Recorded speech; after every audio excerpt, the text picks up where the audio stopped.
Leadership's an interesting thing.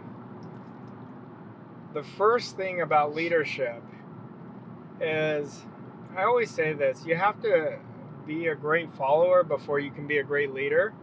And that's why mentors are so important. Mentors will show you the way on how to behave in a certain way.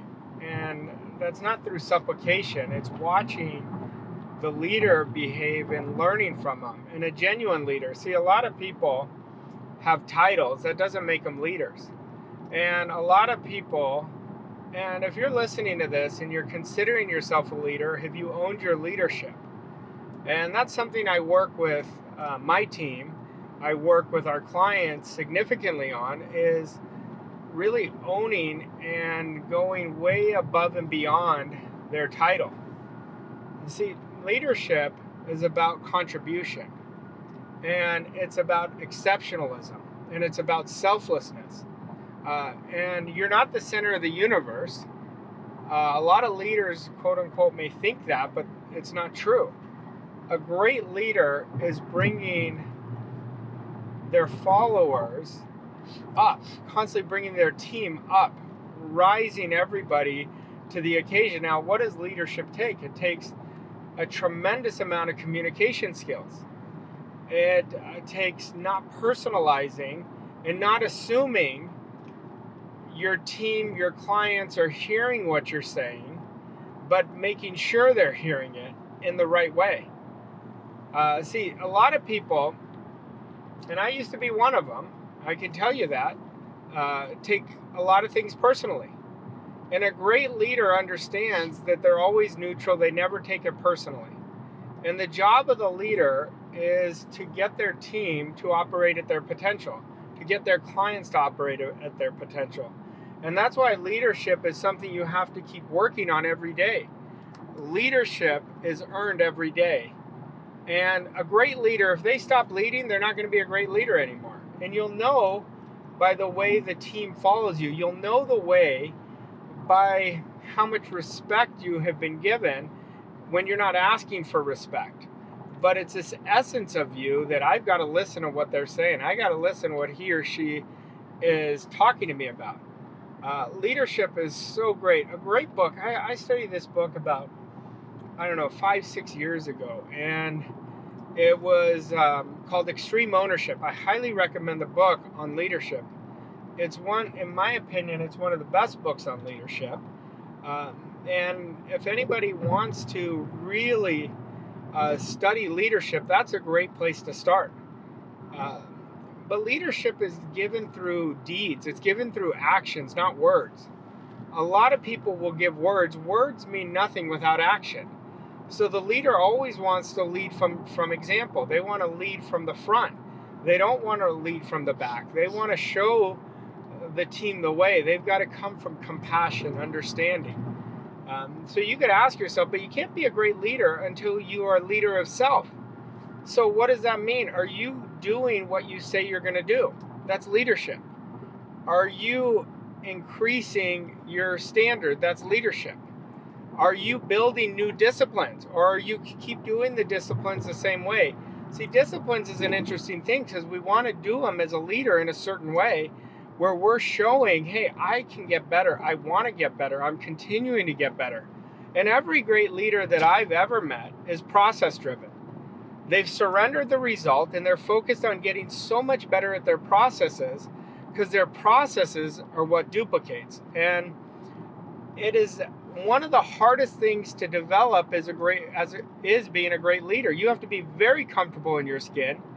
You have to understand, you have to tell the people you're leading the truth regardless if it's something they want to hear, but you're doing it in a way where you lift them up, not tear them down or bring them down.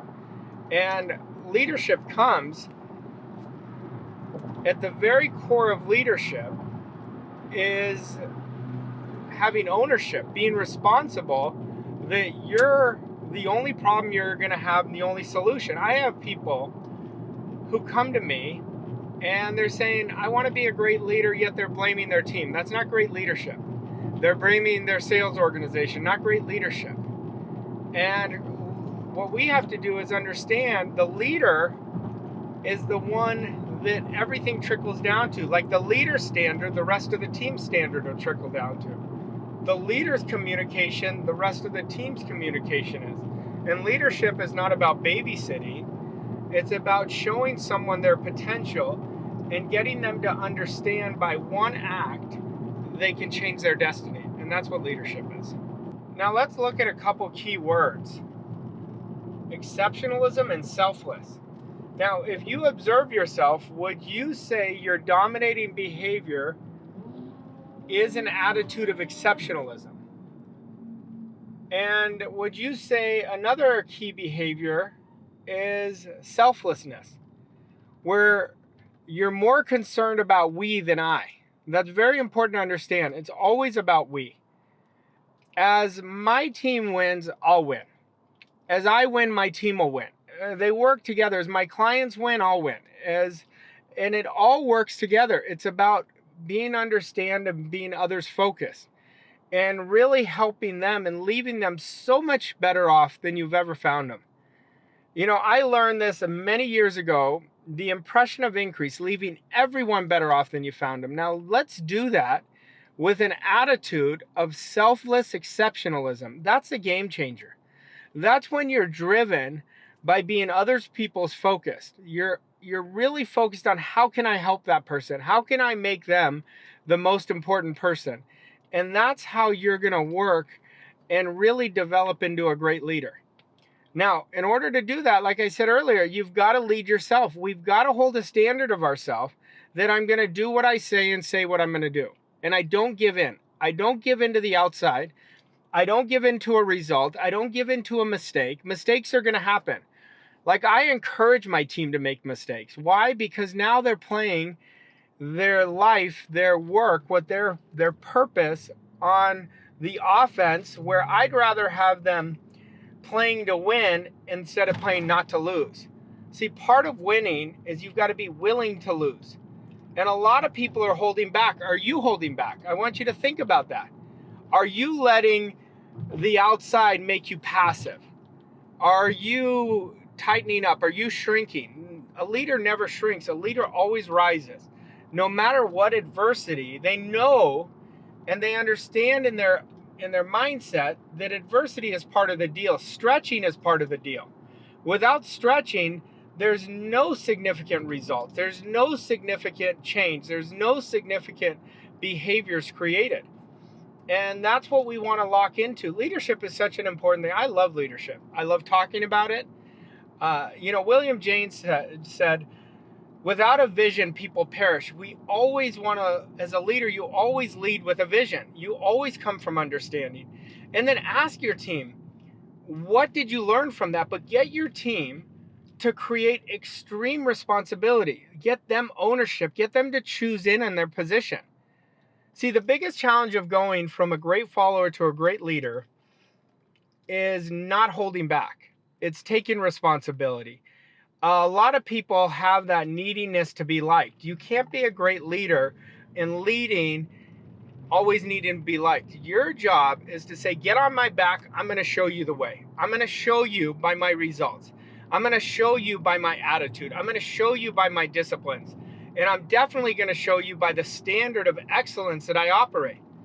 And when you do that, I promise you, you're going to have a whole tribe of people following you.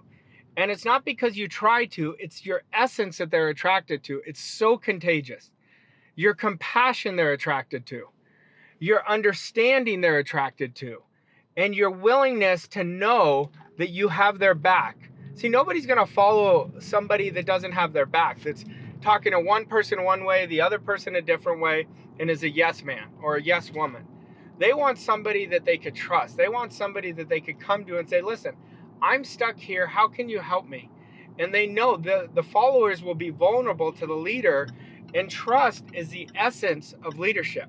Without trust, there's no such thing as leadership. You might as well be a dictator, not a leader. See, there's a very difference between leaders and victims. Leaders always take responsibility. Victims always make excuses. Leaders always come from responsibility and understanding. Victims are always coming from fear. Now ask yourself, am I a leader or am I a victim? Lead with an open heart and understand whatever business you're in, whatever your job you're in, everything we do, we come from a selfless heart, and you will develop into an amazing leader. Practice this.